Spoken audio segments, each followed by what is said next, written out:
어떤 사람이 차를 운전하고 가다가 피곤했던가 봐요. 그래서 졸음이 자꾸 와서 차를 갓길에 세워두었습니다.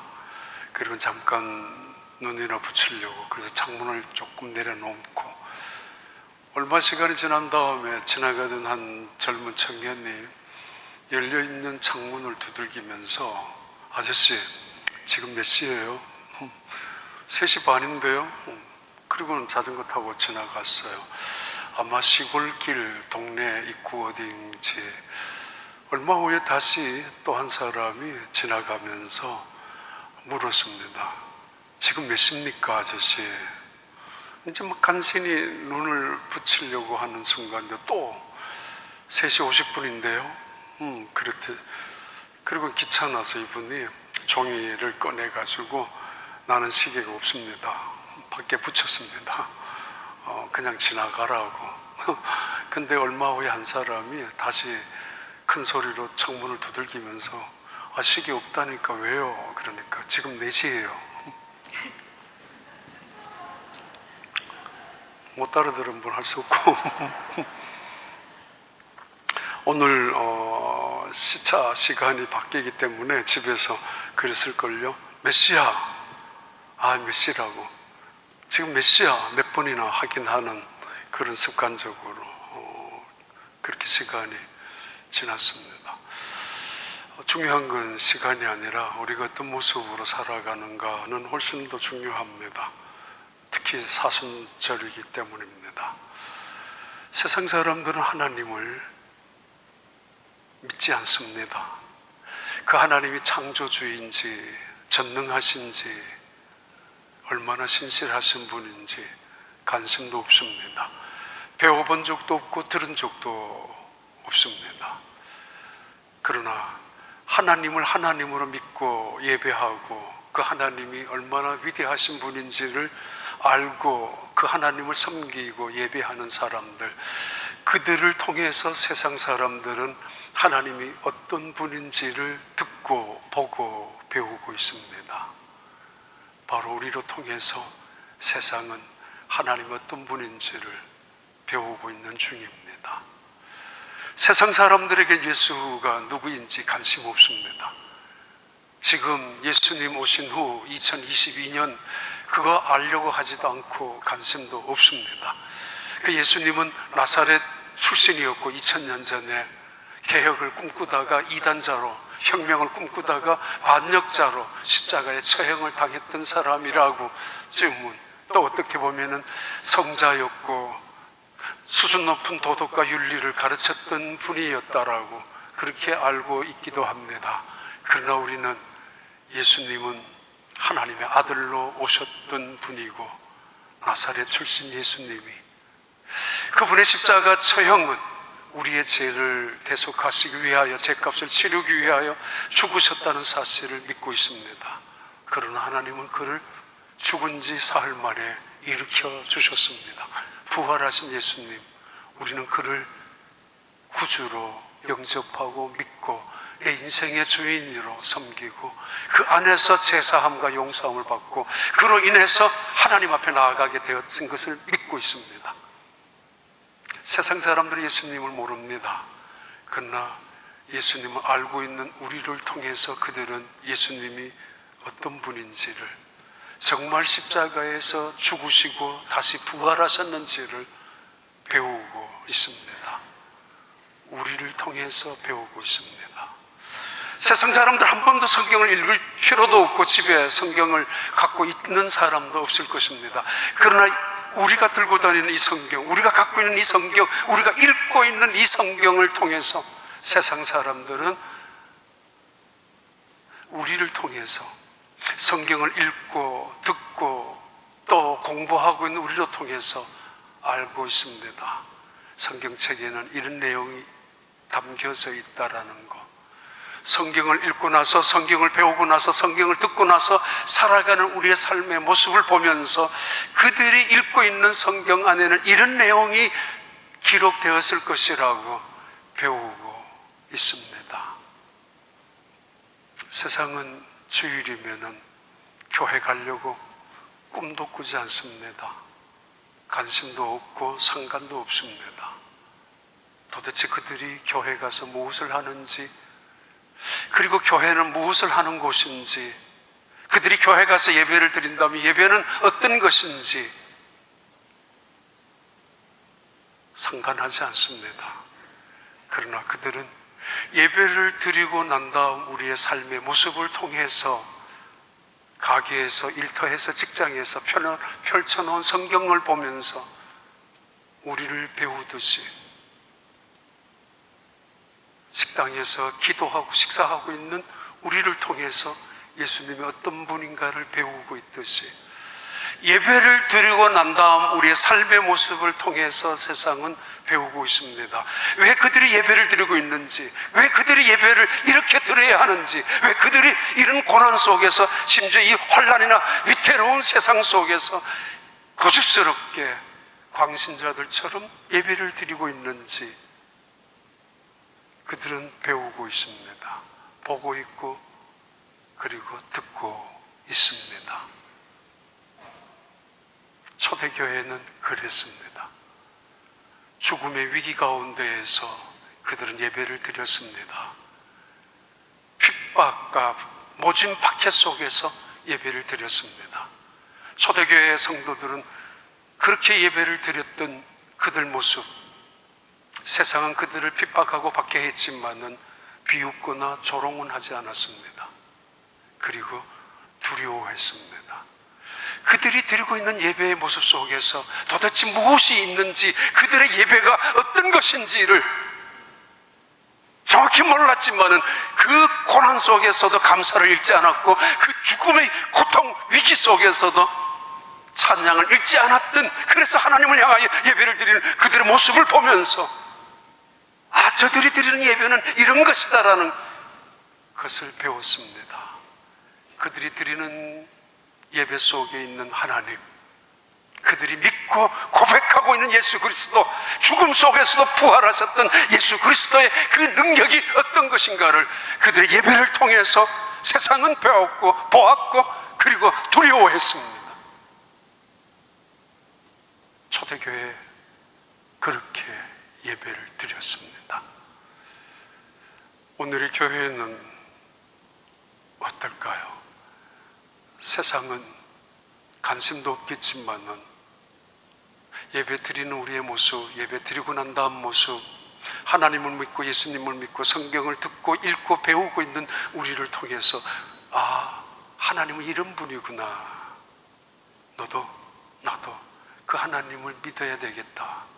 저들이 드리는 하나님의 예배 속에는 이런 힘이 있을 거야. 그래서 예배를 드리고 싶은 마음에서 쫓아오는지, 아니면은 가지 마라고, 배울 게 뭐 있느냐고, 가지 마라, 아니 안 가도 된다라고 그렇게 말하고 있는지는 모르겠습니다. 사순절 두 번째 주일입니다. 사순절이란 히브리어로, 아니 히랍어로, 그리스어로 테사라쿠텐스라고 하는데 40일이라는 의미입니다. 40일.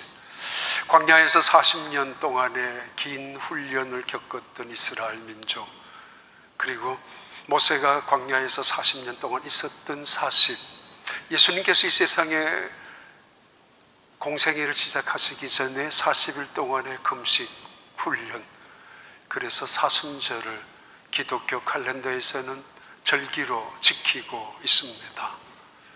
고난에 동참하기 위한 것이고, 하나님께서 우리를 훈련하시는 훈련 속에서 낮아짐도, 비움도, 깨어짐도 철저하게 십자가를 지는 그런 고통 속에서 겪어가는 자신의 경건 훈련이기 때문입니다.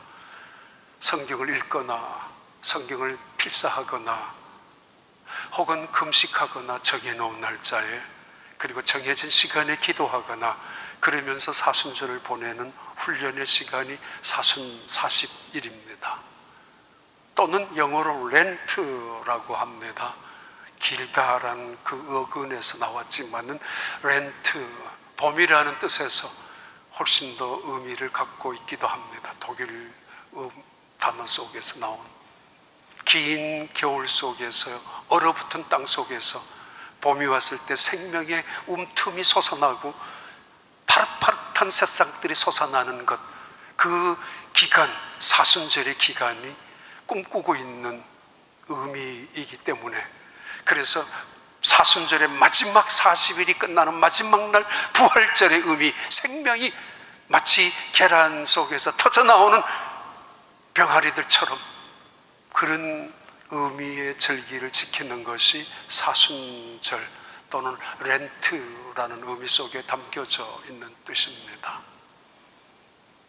사순절, 개인적으로는 그렇게 경건 속에서 보내는 시간이고, 외적으로는 구제하고 봉사하고 이웃을 향하여 다가가는 시간의 의미입니다. 한 사람이라도 더 다가가고 한 곳이라도 더 찾아가서 그리스도의 사랑을 나누는 그런 절기가 사순절 절기입니다.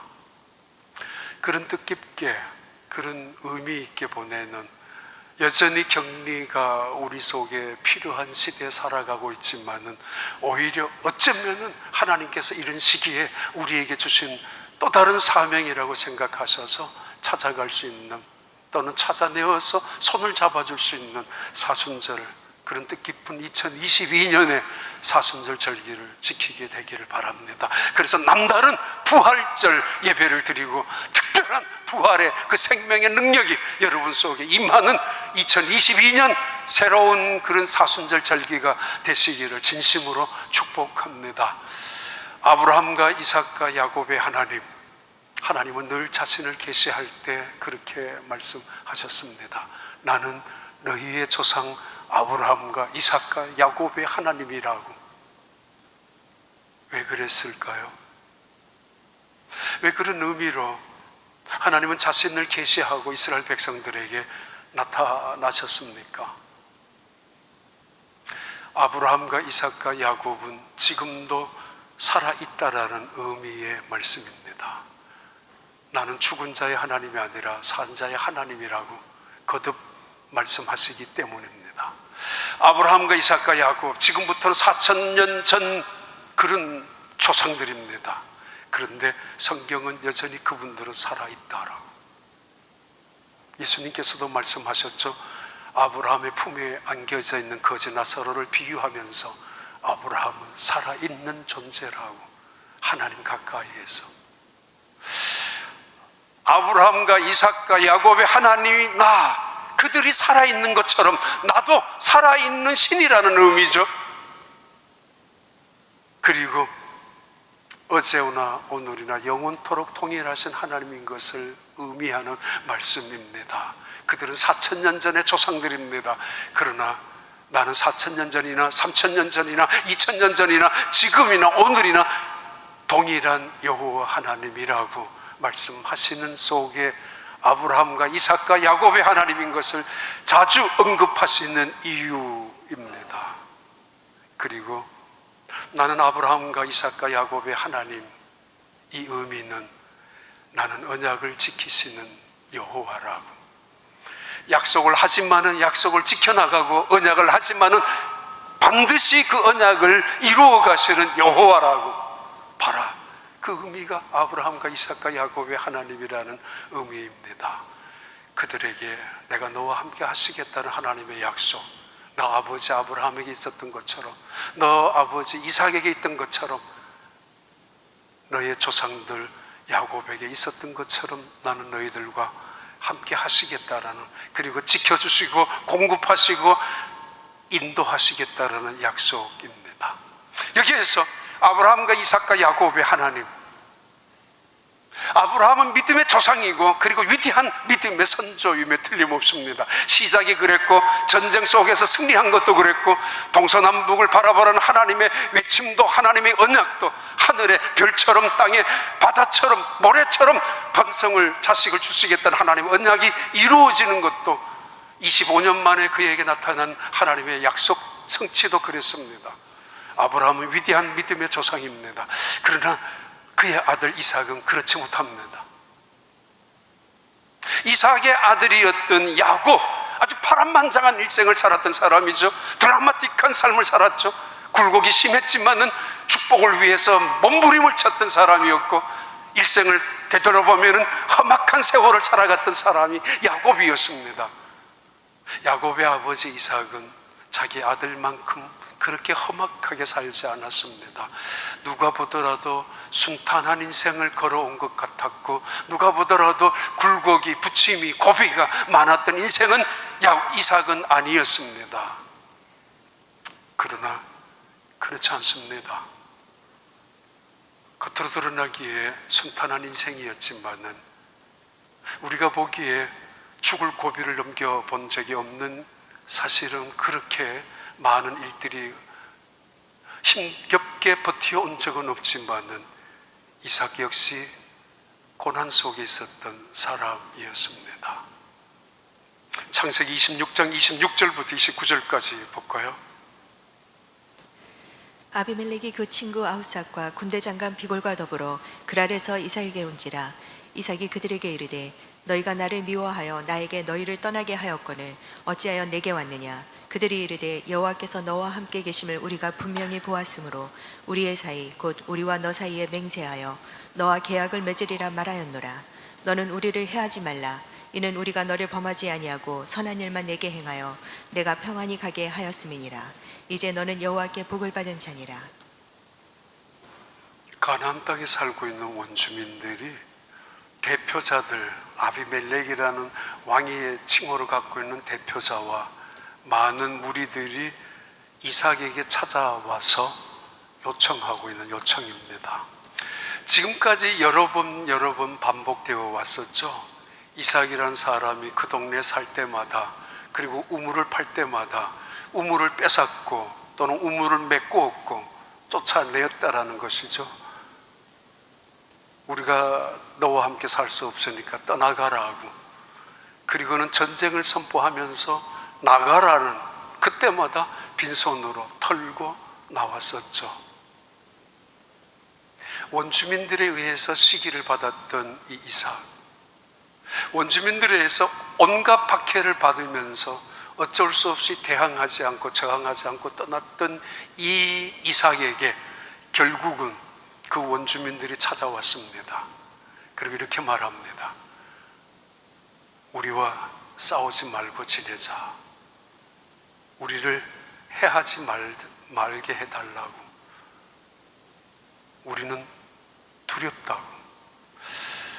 이삭을 향하여 말하고 있죠. 우리는 당신을 지켜주는 하나님이 두렵다고. 당신에게 복을 주고 계시는 그 하나님을 보았다고. 당신과 함께 하시는 하나님, 그 하나님을 우리는 눈으로 보고 듣고 지금 두렵고 떨리고 있다고. 그래서 다시는 싸우지 말고 우리를 해하지 말아 달라고 요청하고 있습니다.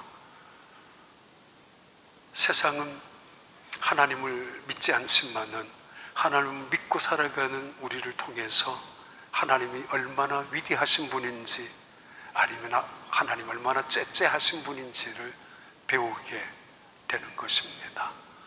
하나님 얼마나 놀라운 분인지, 아니면 얼마나 시시한 분인지 알게 되는 것입니다. 우리는 너와 함께한 하나님을 보았다고, 배웠다고.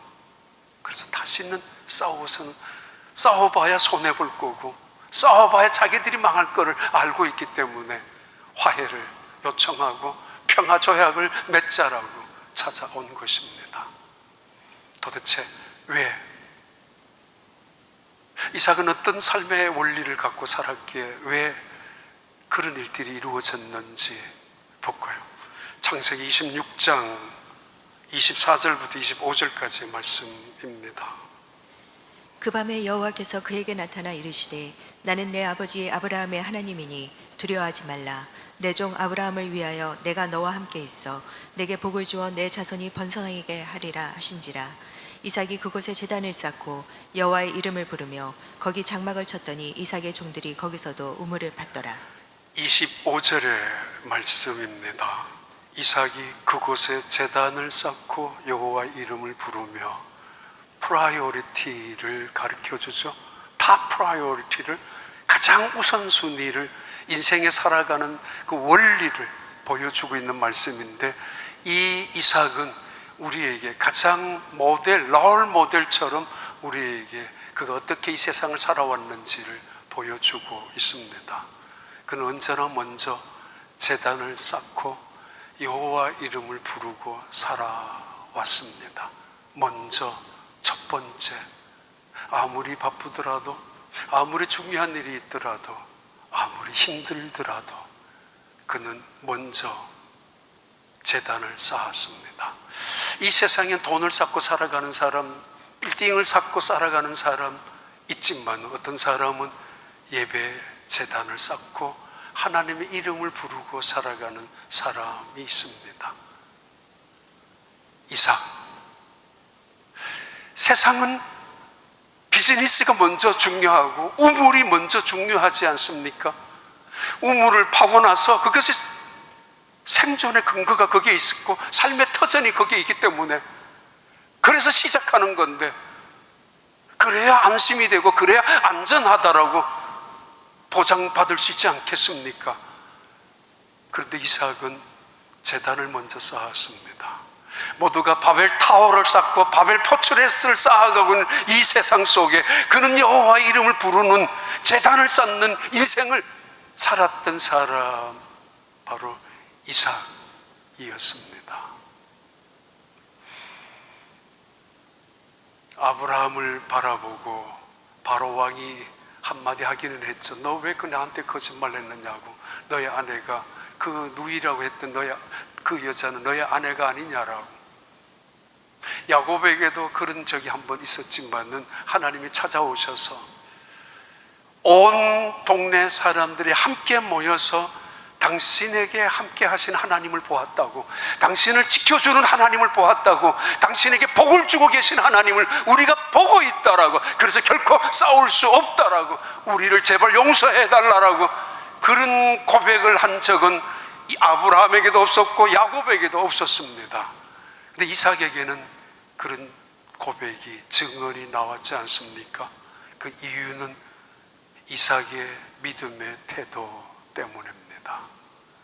그는 언제나 제단을 쌓았고 먼저, 그리고 예배를 드리면서 하나님의 이름을 불렀습니다. 지난주 미국의 기업들 중에 어떤 기업이 정말 기독교 기업인지 여러 곳을 찾아보다가 치필레라는 것이 들어왔습니다. 패스트푸드점 중에서 요즘은 가장 유명한 식당 중에 하나잖아요. 투렛 캐시라는 분이 오래전에 50년도 더 됐는데, 이분이 창업주입니다. 창업을 하면서 몇 가지 핵심 가치를 만들어 두었는데, 첫째는 주일날은 절대로 문을 열지 않는다. 끝까지 고소를 누구든지, 그 아들에게도 지금 하고 있지만 그대로 고소하고 있습니다. 이유는 주일날 문 닫은 치플렉 이 가게를 보면서 사람들에게 암시적으로 전도하는 것이기 때문이라고. 아, 저기 가게 문 닫았네? 몰 안에 그 매점, 그 가게 하나만 문 닫았을 때 저 가게가 문 닫았어. 왜 닫았지? 하나님이야. 그런 간접적인 전도를 위해서, 그리고 하나님께서 안식일을 지키라는 명령에 순종하기 위해서, 또 하나 반드시 안식일 주일에 다 닫는 건 아니라고 합니다. 재난이나 재앙이 닥쳤을 때는 그 가게 문을 열고, 또는 그 주변의 커뮤니티 안에 무슨 일이 일어났을 때는 무슨 쓰나미나 자연적인 재해나 그렇게 일어났을 때 문을 열어서 치킨 샌드위치 같은 것을 한꺼번에 그 많은 사람들에게 무료로 제공해 주기도 한다고 합니다. 핵심 가치는 이겁니다. 세컨드 마일 서비스라고. 누군가 너에게 오리를 가자고 하면은 다시 10리를 더 가주라고. 왜냐하면 그들은 오직 하나님의 영광을 위해서 이 비즈니스를 시작한다라고 핵심 가치에 선언했기 때문이고, 고객은 하나님의 영광을 위하여 섬기는 손님들이라고 그렇게 청지기의 직분을 핵심 가치로 갖고 있습니다. 잠언 22장 1절에 그들의 그 핵심 가치 속에 이 말씀을 언급하고 있습니다. 많은 재물보다 명예를 택할 것이요 은이나 금보다 은총을 더욱 택할 것이니라. 재물보다가 소중한 것은 명예입니다. 자기의 명예, 아니 하나님의 이름입니다. 하나님의 영광입니다. 은이나 금보다 더 소중한 것은 은혜입니다. 축복받은 것보다 더 귀한 것이 은혜라는 거죠. 은혜. 내가 지금 갖고 있는 거, 내가 지금 소유하고 있는 거, 사실은 이런 것들이 내가 가장 위기를 당했을 때 나를 건져주고 나를 붙잡아주고 나를 문제를 해결해 줄 수 있는 것이 아니라는 것을 알고 있다는 거죠. 성공한 어떤 지위가 나를 평가하고 알려주는 것이 아니라 하나님의 종으로서 살아가는 것이 오히려 자신의 진실된 모습으로 드러나는 것이라고. 그의 아들인 톰슨, 그도 같은 핵심 가치를 이렇게 이야기합니다. 우리는 하나님의 신실한 청지기가 되는 것이 가장 중요한 것입니다.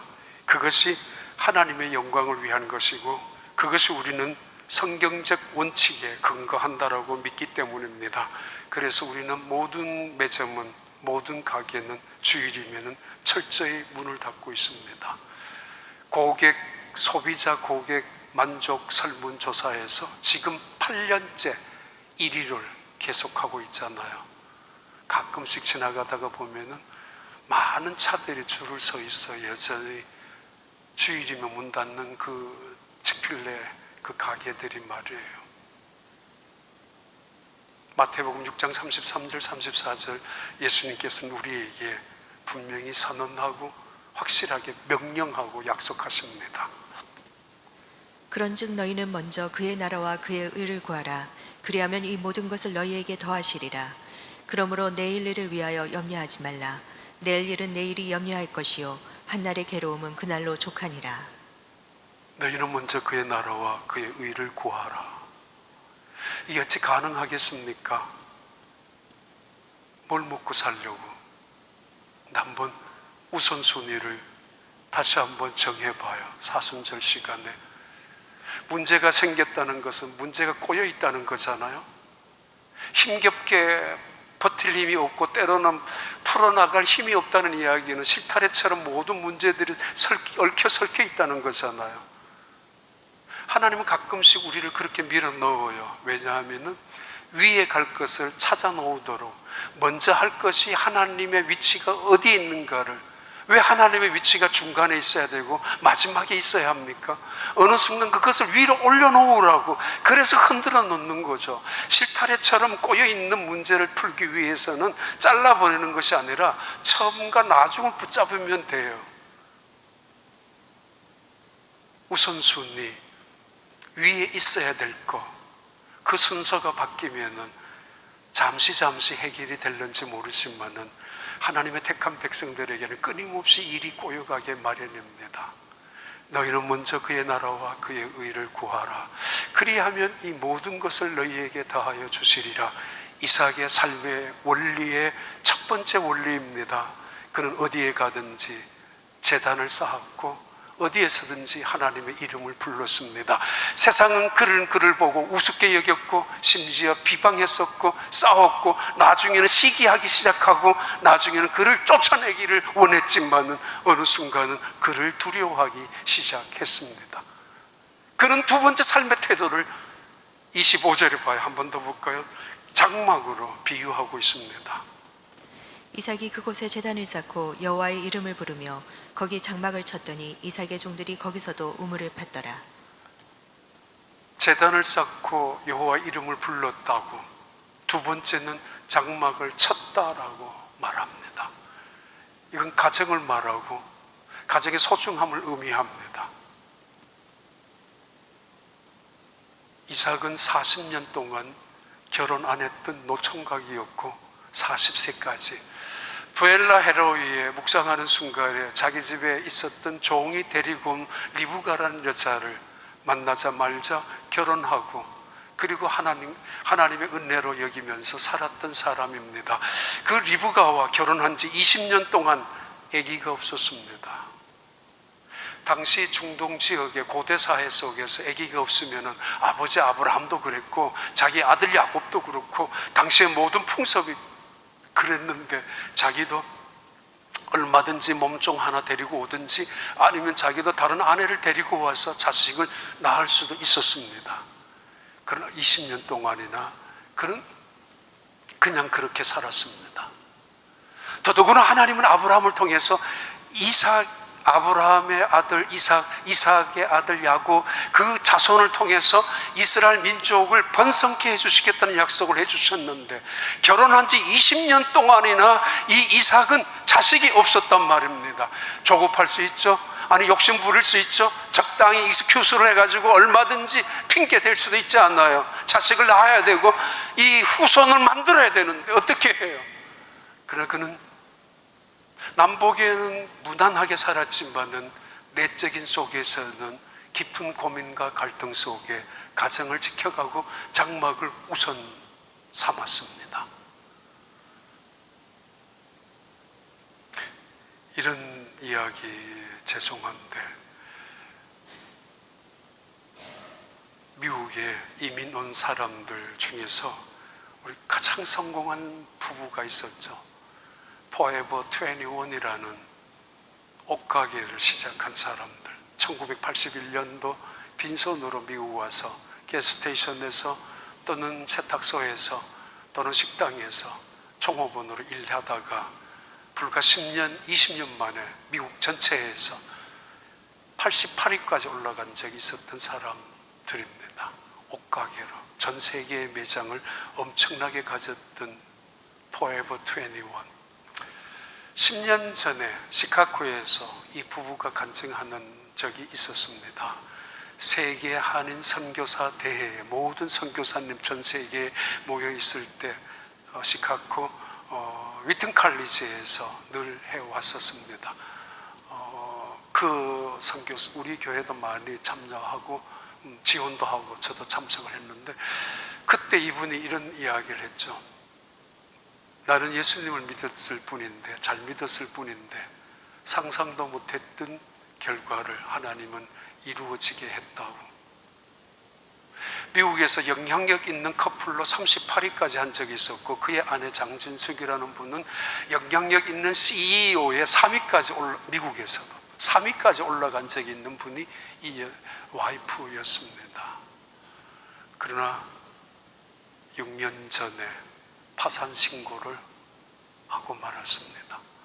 5만 명이 넘는 종업원들을 둔 적이 있는 그것도 적어도 20년 이상이나 그 엄청난 기업을 일구고 운영했던 이분들 그리고 간증도 하나님을 잘 믿으니까 하나님은 내 사업을 이렇게 번창해 주었다라고 그리고 교회를 도왔고 한국이든 특히 북한에 엄청난 많은 선교를 했었던 그 분들이었지만은 결국은 파산 선고를 하고 말았습니다.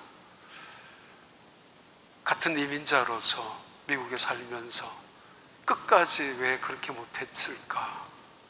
끝까지 왜 하나님 앞에 쓰임받지 못했을까? 오히려 그 종업원들에게 그렇게 지탄과 비판을 받아야 될 정도였을까라는 안타까움도 있지만은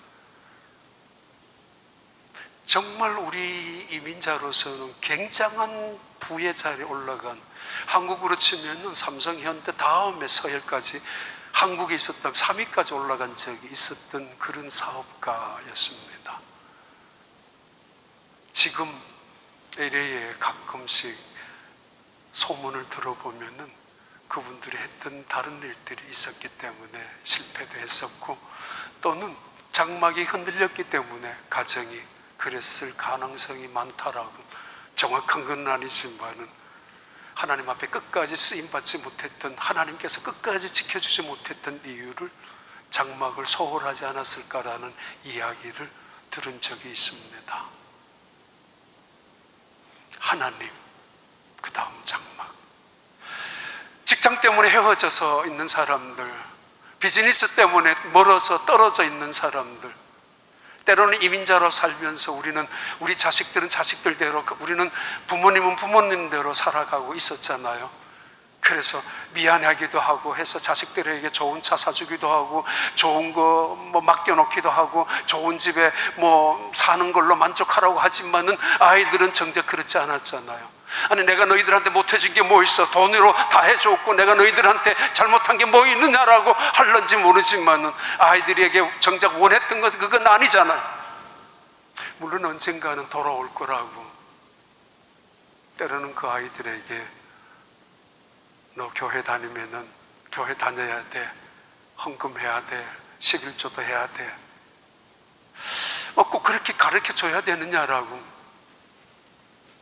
그 인생의 주인이 돈이 아니고 돈만 잘 버는 것이 인생의 성공이 아니라 너 이 돈보다 더 중요한 것은 하나님이야 가르쳐 주는 것인데, 뭐 시간이 지나면 깨닫겠지라고 했지만은 돈 맛을 알았는데 아이들이 그 돈을 버릴 수 있겠어요? 시간이 지나면 다 깨닫고 돌아올 거야, 하나님 앞에. 아니, 세상 속에 세상 재미, 세상 쾌락을 알고 있는데, 푹 빠져 있는데 어찌 멱살을 끌고 다시 교회로, 하나님께로 끌고 온단 말입니까? 늦었잖아요. 20년 전만 하더라도 이민자는 그렇게 살았어요. 솔직히 어쩔 수 없이 부모님은 부모님대로, 아이들은 아이들대로 방치나 팽개친 건 아니지만 그렇게 살다가 보니까 때로는 멀어져 있는 아이들을, 자식을, 멀어져 있는 자식들을 눈앞에서 가슴 아프게 고통스럽게 바라볼 때도 있지 않습니까? 어떤 사람은 자식이 자랄 때까지 직장에 사표를 쓰고 이 자식 키울 때까지는 이 자식과 함께 살겠다고, 무엇이 더 소중한지를 아는 분들, 그리고 어느 정도 자라고 난 다음 다시 직장으로 들어가는 분도 계셨습니다. 아니, 이렇게 살면은 뭘 먹고 살아요? 이렇게 살면 어떻게 돼요? 한번 봐요. 창세기 26장 7절부터 9절까지의 말씀인데, 그곳 사람들이 그의 아내에 대하여 물으매 그가 말하기를 그는 내 누이라 하였으니 리브가는 보기에 아리따움으로 그곳 백성이 리브가로 말미암아 자기를 죽일까 하여 그는 내 아내라 하기를 두려워함이었더라. 이삭이 거기 오래 거주하였더니 이삭이 그 아내 리브가를 껴안은 것을 블레셋 왕 아비멜렉이 창으로 내다본지라. 어찌 내 누이라 하였느냐? 이삭이 그에게 대답하되 내 생각에 그로 말미암아 내가 죽게 될까 두려워하였음이로라. 결혼한 이삭이 그의 아내 리브가와 굉장히 친하게 지내고 있다는 거죠. 우연히 그 남편인 이삭과 아내인 리브가가 껴안고 있는 것을 본 게 아니라 누군가는 계속 주시하고 있었다는 거죠. 주목하고 있었다는 거죠. 관심이 많았다는 거죠. 왕부터 시작해서 주변 사람들이. 그런데 이 이삭과 리브가는 사이가 좋았다는 이야기죠. 아이가 없는 20년 동안에도 말이에요. 가정의 소중함, 장막을 치고 있는 이삭의 모습입니다. 봐요.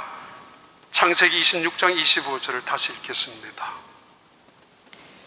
이삭이 그곳에 제단을 쌓고 여호와의 이름을 부르며 거기 장막을 쳤더니 이삭의 종들이 거기서도 우물을 팠더라. 세 번째이죠. 첫째는 우리 삶의 태도, 우리 에티튜드 또는 궁극적인 관심, 목표, 컨선을 이야기하는데, 첫 번째는 제단, 두 번째는 장막, 순서가 잘 되어야 합니다. 세 번째는 우물, 세 번째는 우물입니다. 이렇게 살다가는 망해야 되고, 이렇게 살다가는 실패자일 수밖에 없습니다. 우물을 먼저 파야 합니다. 비즈니스가 먼저 되어야 합니다. 직장을 먼저 찾아야 합니다. 사업이 번창해야 됩니다. 사업이 잘 될 때까지는 기다리라고, 참으라고, 우리 그럴 수밖에 없지 않느냐라고, 빚부터 갚자라고, 기다려보자라고. 그렇게 살다가 남은 게 뭐 있었죠? 그렇게 살아오다가 밸런스가 얼마나 되어 있어요? 오래전에 돌아가신 분인데 돌아가시기 직전에 그분 그랬어요. 하루에도 리테일 다운타운 근처에서 돌아가시기 직전에 이야기하신 분이에요. 하루에도 수십만 불씩 만졌는데 이 수십만 불 가지고 단 한 번도 좋은 일 못하고 죽는 게 후회가 된다고. 그때서야 깨닫는 거 늦었잖아요. 하루에도 수십만 불씩 내 손으로 만졌는데 이 수십만 불 중에 수백 불도 제대로 하나님의 뜻대로 사용하지 못했다라는 게 그렇게 가슴 아파서 후회했던 목소리를 기억합니다. 아니, 비즈니스를 먼저 중심해야 됩니다. 특히 이민자로서. 봐요, 우물이 파야, 물이 생겨야 자기도 마시고 아니면 가족들도 주고 종들도 가축들까지 마실 수 있지 않아요? 당연히 우물이 있어야 됩니다. 삶의 터전이잖아요. 그런데 그게 왜 어찌 마지막으로 되어야 됩니까? 이 이삭의 가족들 중에 수맥을 찾아낼 줄 아는 기가 막힌 사람이 있은 것도 아니고, 아니 스스로 이삭이라는 사람 자체가 풍수지리를 알고 있고 짐에게 형통한 사람 더더구나 아니었습니다. 어느 지역에 물이 나오는지 알고 있는 사람도 아니었습니다. 전혀. 그런데 그는 이런 방법으로 살았는데도 그가 땅을 팔 때마다 물이 솟아 나왔고 그가 손을 댈 때마다 농사가 풍년이 들었습니다. 흉년이 될 때에도 보여주는 거죠. 우리에게 증거하고 있는 거죠. 한번 볼까요? 잠언 창세기 26장 28절부터 29절까지. 그들이 이르되 여호와께서 너와 함께 계심을 우리가 분명히 보았으므로 우리의 사이 곧 우리와 너 사이에 맹세하여 너와 계약을 맺으리라 말하였노라. 너는 우리를 해하지 말라. 이는 우리가 너를 범하지 아니하고 선한 일만 내게 행하여 내가 평안히 가게 하였음이니라. 이제 너는 여호와께 복을 받은 자니라. 세상 사람들이 증언하고 있죠. 너 우리 해하지 마라. 그리고 너로 인하여 우리가 복을 받은 사람이야 까지 알고 있습니다. 하나님께서 우리에게 축복을 주시는 이유, 우리가 손에 댄 우물이 나오는 이유, 내 가정, 내 가족들만 먹고 마시게 하기 위함이 아니라 결국은 우리 주변을 위하여 나누기 위함이라는 것을 이 주변 사람들이 증언하고 있죠. 너로 인하여 우리가 복을 받고 있고 너 때문에 우리도 함께 이런 은혜를 누리고 있다라고 결국은 고백하고 선언하고 있습니다. 이 세상에 왜 하나님은 우리를 택하셨을까요?